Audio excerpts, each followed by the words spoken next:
सर्वांना नमस्कार।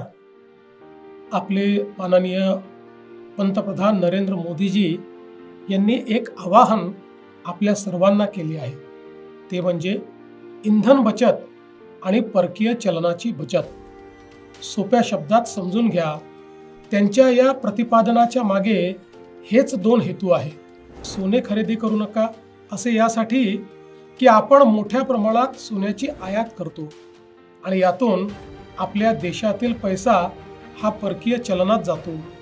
ती स्थिती इंधनाची आपली गरज आपण आयातीतून भागवतो, त्यामुळे तेथेही परकीय चलनात आपला पैसा जातो।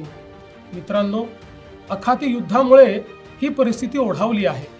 अशा वेळी संपूर्ण देशाने एकसंधपणे उभे राहणे गरजेचे आहे। यावर कुणाला काय राजकारण करायचे ते करू द्या, त्यांना उत्तर देण्यासाठी आपण सर्व समर्थ आहोत। पण आपल्या छोट्या छोट्या बदलातून आपण मोठी देशसेवा करू शकतो, हे तुम्हाला लक्षात घ्यायचे आहे। नवीन वाहन खरेदी करताना शक्यतोवर ई वाहन खरेदी करा। आज अनेक शहरात आपण ई बसेस दिले आहेत, अनेक शहरात मेट्रो आहेत। शक्यतोवर सार्वजनिक वाहतुकीचा वापर करा। कार वापरणे आवश्यक असेल तर ती समूहाने वापरा, म्हणजे आपल्या आसपासचे मित्र गोळा करून एकत्र प्रवास करा। आठवड्यातून एक दिवस नो व्हेकल डे पाळण्याचा प्रयत्न करा। कोविडच्या काळात आपण वर्क फ्रॉम होम मध्ये पारंगत झाले आहोत, तेही पर्याय पडताळून बघा। एसी 24 डिग्रीच्या खाली वापरू नका। परदेशातील प्रवास टाळा। परदेशातील आपल्या मित्रांना सांगून त्यांनाच भारतामध्ये पर्यटनाकरता बोलवा। अशी साधी सोपी कामे आपल्याला करायची आहेत।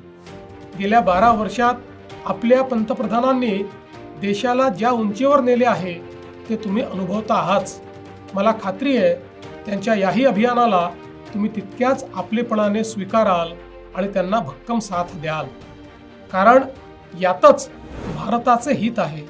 आम्ही आमच्यापासून सुरुवात केली आहे। मी स्वतः माझा ताफा अर्ध्यावर आणला आहे। मंत्री आणि अधिकाऱ्यांचे विदेश दौरे आम्ही रद्द केले आहेत।